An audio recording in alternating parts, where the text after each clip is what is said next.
오늘은 장성한 분량에 이르는 교회라는 제목으로 함께 말씀을 나누도록 하겠습니다.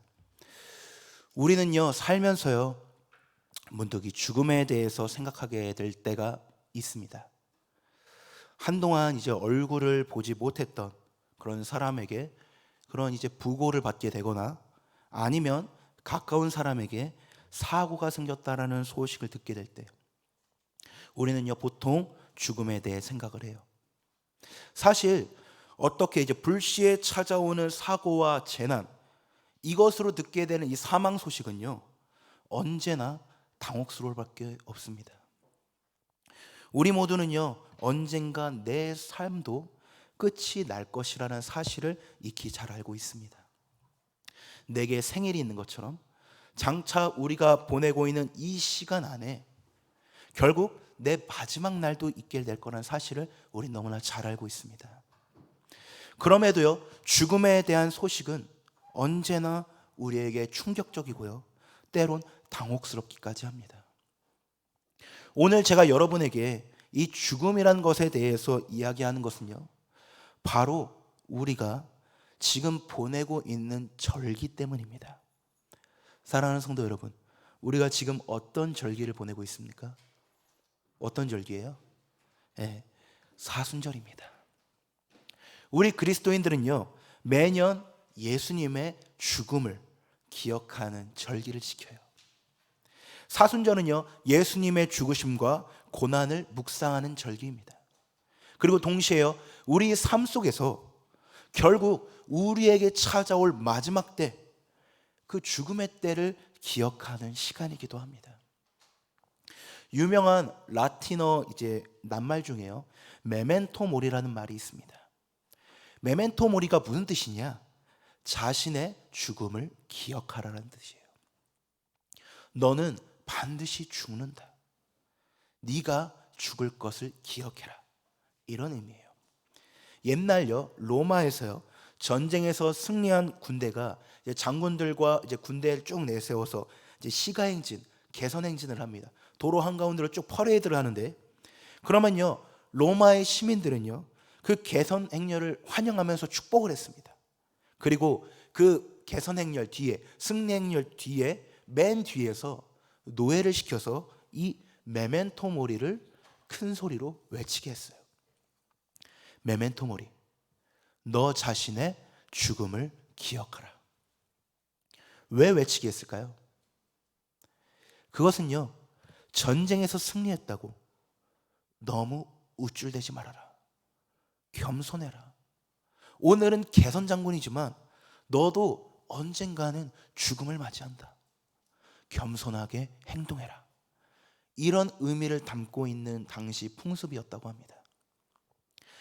사랑하는 성도 여러분, 사순절은요, 예수님의 죽음을 묵상하는 절기입니다. 그리고 동시에요, 메멘토 모리, 우리 삶에도요, 마지막 때가 있음을 상기하는 절기이기도 해요. 그렇다면요, 살아있는 우리가 그 마지막 때를 생각할 때, 죽음을 생각할 때 얻게 되는 유익이 무엇이 있을까요?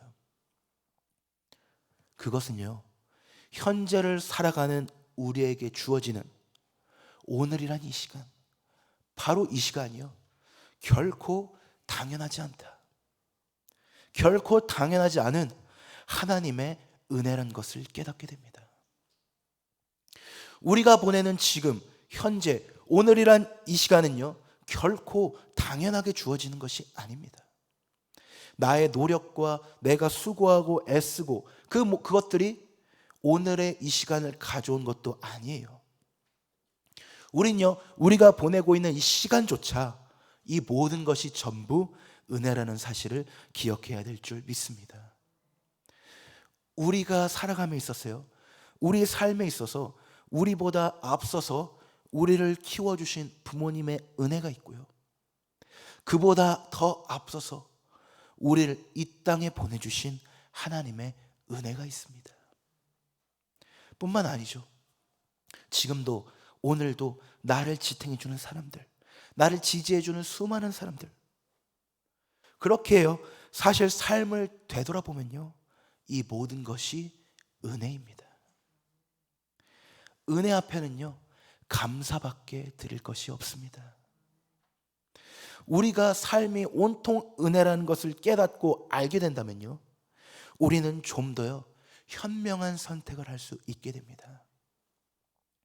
인생은요 B와 D 사이의 C라는 말을 자주 합니다. birth와 death 사이, 태어남과 죽음 사이의 C, 바로 초이스, 선택이라는 겁니다. 인생은요 온통 선택의 기로에 놓여 있습니다. 어쩌면요 인생은요 선택과 또 선택한 것에 대해서 책임을 지는 것, 이 일의 무한한 반복이라고 이야기할 수도 있을 겁니다. 그러면 사랑하는 성도 여러분, 이때 가장 슬픈 일이 무엇일까요? 가장 안타까운 일이 무엇일까요? 그것은요 시간에 쫓겨서 정작 중요한 일을 선택하지 못할 때, 급한 일을 처리하느라 정말 중요한 일에 시간을 쓰지 못할 때, 이게 정말 안타깝고 슬픈 일입니다. 내 인생이요 만약 1년 남았다, 한 달 남았다, 일주일 남았다, 그러면 여러분들은 지금 어떤 선택을 하시겠어요? 오늘의 계획들이, 내가 오늘 내린 결정들이 시간이 단 하루뿐이라고 이야기한다면 내가 오늘 하는 이 선택도 달라지지 않을까요? 유한한 삶을 사는, 죽음 앞에서 우리의 삶을 생각하는 것은요 우리가 조금 더요 현명한 선택, 중요한 것을 선택할 수 있게 합니다. 즉 내 삶의 우선순위를 분명히 하게 된다는 거예요. 예수님의 십자가의 죽음과 고난을 묵상하는 사순절입니다. 이 사순절 기간에 바로 우리의 삶의 우선순위를 점검해야 할 때입니다. 사순절의 때에 십자가를 붙들면서요 그 지내는 시간 속에서, 묵상하는 시간 속에서 우리 스스로가 우리의 삶을 되돌아보기 원합니다. 과연 내 삶의 우선이 되어야 되는 것이 무엇인지, 그것에 대해서 묵상하면서요 우리 믿음과 삶이 더욱 깊어지시는 저와 여러분들 되시길 바랍니다. 인생은요 하나님께로부터 출발해서요 다시 하나님께로 돌아가는 여행입니다. 하나님께서는요 우리 이 세상에 보내셨습니다. 그러면요 하나님이 우리를 세상에 보내신 까닭이 무엇일까요? 오늘 본문은요 우리의 삶의 목적에 대해서 이렇게 말하고 있습니다. 에베소서 4장 13절에 이렇게 말씀하십니다. 우리가 다 하나님의 아들을 믿는 것과 아는 일에 하나가 되어 온전한 사람을 이루어 그리스도의 장성한 분량이 충만한 데까지 이르리니. 아멘. 우리의 삶의 목적은 무엇이라고요? 온전한 사람을 이루는 것입니다. 우리가 정말로 그리스도인이라면 우리는요 그리스도의 장성한 분량이 충만한 데까지, 거기에 이르기까지 살아갑니다. 예수님을 닮아가는 거, 예수님께 더 다가가는 거, 예수님과 함께하는 거, 그것이 우리의 삶의 목적입니다. 그리고요 이 예수님을 닮는 방법은요 하나님의 아들을 믿는 것과 아는 일에 있다고 기록하고 있어요. 하나님은요 자신의 하나밖에 없는 그 아들, 그 생명을 내어주심으로요 우리를 이 땅에 살게 하셨습니다. 이 땅을 사는 동안요 우리는요 예수님을 믿고요 그 예수님 앞으로, 하나님 앞으로, 성령님 앞으로 나아가고 닮아갑니다. 그렇게 우리는요 하나님과 동행할 수 있는 영생의 사람이 되어갑니다. 우리가 예수님을 믿고요 그리스도 안에 담긴 그 하나님의 비밀을요 조금씩 알아가면서 우리는요 점점 하나하나 우리 예수님 그리스도를 닮아갑니다. 예수님을 닮아가면요 우리의 삶에는 변화가 생겨요. 이런 변화가 생깁니다. 14절 말씀 한번 다 같이 한번 읽어보겠습니다. 시작. 이는 우리가 이제부터 어린아이가 되지 아니하여 사람의 속임수와 간사한 유혹에 빠져 온갖 교훈의 풍조에 밀려 요동하지 않게 하려 함이라. 아멘. 우리가 점차여 하나님의 아들을 믿는 것과 아는 일에 하나가 돼서 온전한 사람을 이루어가게 되면요, 어린아이와 같은 신앙에서 벗어나게 된다는 겁니다. 그래서요, 세상의 유혹과 환난과 어려움이 찾아왔을 때 그것들을 능히 이겨낼 수 있는 힘을 갖게 된다는 것입니다. 세상 풍조를요, 견딜 힘만을 갖게 되는 것이 아니고 놀라운 능력 역시 갖게 됩니다. 15절 말씀 다시 한번 읽어보겠습니다. 우리 15절 말씀 같이 읽겠습니다. 시작. 오직 사랑 안에서 참된 것을 하여 범사에 그에게까지 자랄지라. 그는 머리니 곧 그리스도라. 아멘. 하나님께서 우리에게 허락해 주시는 능력이 무엇일까요? 사랑 안에서 참된 것을 할 수 있게 된다는 것입니다. 사람은요, 부족한 존재입니다. 연약한 존재예요. 유한한 존재입니다. 죄인이에요.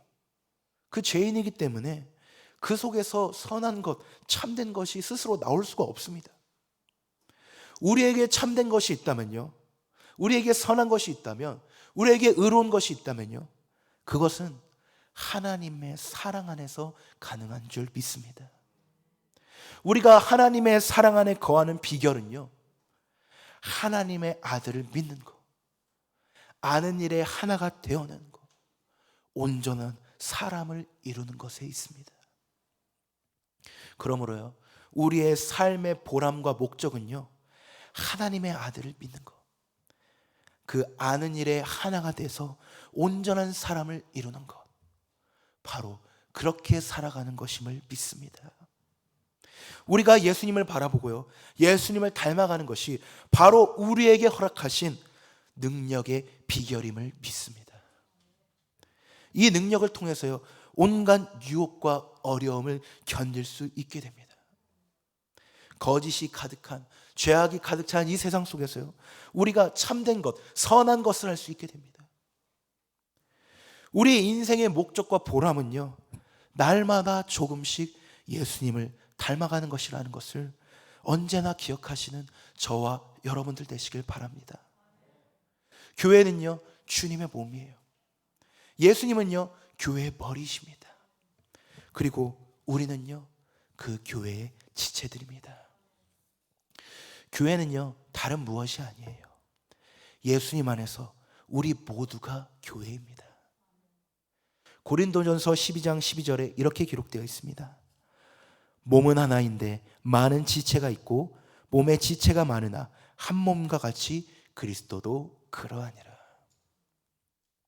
우리가 익히 알고 있는 비유 중에 포도나무 비유가 있습니다. 포도나무의 보람은요, 때를 따라서 풍성한 포도 열매를 맺는 것이에요. 결실하는 겁니다. 그런데 포도나무는요, 가지를 통해서 열매를 얻습니다. 예수님께서 유명하신, 우리가 익히 알고 있는 비유를 말씀하시죠. 요한복음 15장 5절에 이렇게 기록되어 있습니다. 나는 포도나무요, 너희는 가지라. 그가 내 안에, 내가 그 안에 거하면 사람이 열매를 많이 맺나니 나를 떠나서는 너희가 아무것도 할 수 없음이라. 포도나무의 가지는요, 매우 중요합니다. 가지가 없다면요, 나무는 그 역할을 감당하지 못하겠죠. 열매 맺지 못합니다. 가지가 존재하는 것은요, 나무가 하는 거의 모든 일을 담당해요. 가지 없이는요, 나무는 열매를 맺을 수가 없어요. 그런데 가지가 이렇게 대단한 것은요, 결국은 무엇 때문입니까? 그 나무에 달려있기 때문이에요.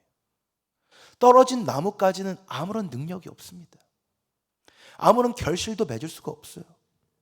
아무리 멋지고 튼튼한 가지라고 할지라도 나무를 떠난 가지는 아무런 능력이 없습니다. 우리도 이와 같아요. 우리도 때론요, 예수님이 하셨던 놀라운 그 능력을 행할 수 있습니다. 요한복음 14장 12절에 이렇게 기록됩니다. 내가 진실로 진실로 너에게 이르노니 나를 믿는 자는 내가 하는 일을 그도 할 것이요 또한 그보다 큰 일도 하리니 이는 내가 아버지께로 감이라. 아멘. 모든 능력은요, 포도나무이신 예수님에게 붙어 있을 때, 그때에만 가능한 줄 믿습니다. 오늘 본문은요, 이것을 뭐라고 얘기하느냐? 하나님의 아들을 믿는 것, 아는 일에 하나가 되는 것이라고 이야기하고 있는 겁니다. 예수님을 믿으면서 알아가고요, 알아가면서 더욱 믿음이 깊어지는 것, 그것들을 통해서요, 우리는 날마다 든든한 믿음직한 가지로 자라나게 됩니다. 그러니까 예수님을 잘 믿는 일은요, 나 한 사람에게만 국한되는 일이 아니라는 것이죠. 내가 믿음이 자랄 때, 내가 든든하게 되어질 때, 이 일이요, 곧장 우리 교회를 든든하게 세우는 일이 된다는 것입니다. 우리 15, 16절 같이 보도록 하겠습니다. 15장 16절 같이 한번 읽어보겠습니다. 시작. 오직 사랑 안에서 참된 것을 하여 범사에 그에게까지 자랄지라. 그는 머리니 곧 그리스도라. 그에게서 온몸이 각 마디를 통하여 도움을 받음으로 연결되고 결합되어 각 지체의 분량대로 역사하여 그 몸을 자라게 하며 사랑 안에서 스스로 세우느니라. 아멘. 사랑하는 성도 여러분, 내가 예수님을 닮아갈수록요, 우리 교회가, 이 기름교회가 더 든든히 세워질 줄 믿습니다. 우리 교회가요, 더욱 든든히 세워질수록요, 우리는 더욱더 우리 예수님을 닮아갑니다. 마치요, 건강한 나무가 정말 더 건강한 가지를 뻗듯이, 그곳에서 정말 건강한 아름다운 맛있는 열매를 결실하듯이, 사랑하는 성도 여러분, 16절을 다시 보면요, 온몸의 각 마디가 서로 돕고 연결되고 결합돼서 각 지체의 분량대로 역사하여 그 몸, 예수님의 몸을 자라게 하고 세워간다고 기록하고 있습니다. 이것이요, 우리가 신앙인으로서 살아가는 보람이고 목적입니다. 하나님께서는요, 이 일을 위해서 우리에게 은사를 허락해 주셨어요. 능력을 허락해 주셨습니다. 달란트를 허락해 주셨어요. 11절 12절 같이 읽겠습니다. 함께 읽겠습니다. 시작. 그가 어떤 사람은 사도로, 어떤 사람은 선지자로, 어떤 사람은 복음 전하는 자로, 어떤 사람은 목사와 교사로 삼으셨으니 이는 성도를 온전하게 하며 봉사의 일을 하게 하며 그리스도의 몸을 세우려 하심이라. 아멘. 하나님은요, 우리에게 생명을 주어 세상에 내셨습니다. 하나님께서는요, 우리를 세상에 내시면서요, 정말 많은 것들을 우리에게 주셨어요. 우리에게 생명을 주셨고, 부모님을 주셨고, 자녀들을 주셨고, 이웃을 주셨고, 친지들을 더불어 주셨습니다. 살 수 있는 터전을 주셨고요, 물질도 우리에게 허락해 주셨어요. 사실 돌아보면요, 이루 헤아릴 수 없는 정말 수많은 은혜와 선물들을 허락해 주셨습니다. 그리고 무엇보다도 독생자 예수 그리스도를 우리에게 주셔서 영원한 저 천국의 소망을 우리에게 주셨습니다. 하나님께서요, 이 모든 좋은 것을요, 우리에게 주신 까닭은요, 결국 우리가 하나님께서 원하시는 그리스도의 장성한 분량이 충만한 데까지 이르게 하시기 위해서입니다. 여러분, 말씀을 마무리합니다. 사랑하는 성도 여러분, 우리가 교회이고요, 저와 여러분 한 사람 한 사람이 바로 기름교회입니다. 우리가 서 있는 그곳이 어디든요, 우리 예수님을 빛나게 하시는, 우리 그리스도가 빛나게 하시는 저와 여러분들 되시길 바랍니다. 우리가 무슨 일을 하든지 만나든지 우리가 그리스도의 마음으로 행한다면요, 하나님은요, 우리를 통해서, 저와 여러분을 통해서 하늘의 기쁨과 영광이 나타나게 하여 주실 줄 믿습니다. 이번 사순절, 금번 사순절 기간에요, 우리가 그 예수님의 십자가를 묵상하면서 더욱더 우리의 삶이 그리스도로 성숙하고 깊어질 수 있었으면 좋겠습니다. 하나님의 은혜로요, 우리 모두가 다 하나님의 아들을 믿는 것과 아는 일에 하나가 되어서 장차 언제가 될지 모르겠지만 미래의 그 어느 날에는 반드시 그 온전한 사람을 이루어서 그리스도의 장성한 분량까지 충만한 데까지 이르는 저와 여러분들, 그리고 우리 기름교회가 되시길 주님의 이름으로 간절히 축복하고 소원합니다. 기도하시겠습니다. 사랑과 은혜가 풍성하신 하나님, 너무나 감사합니다. 아버지 하나님, 우리가 이 사순절을 겪으면서 아버지 하나님, 우리의 삶의 우선순위를 바로잡게 하여 주시옵소서. 우리가 무슨 일을 만나든지 그리스도의 마음으로 행하게 하여 주시옵시고, 하나님께 삶 속에서 영광 돌리며 살아갈 수 있는 귀한 우리 믿음의 기름교회 성도님들 다 될 수 있도록 주님 붙잡아 주시옵소서. 장성한 분량에 이르기 원합니다. 아버지 하나님, 충만한 데까지 이르게 하여 주시옵소서. 더욱더 성숙하여지는 자랑스러운 우리 기름교회 성도님들 되실 수 있도록 주님 역사하여 주시옵소서. 감사하며 귀하신 예수 그리스도의 이름으로 기도합니다. 아멘.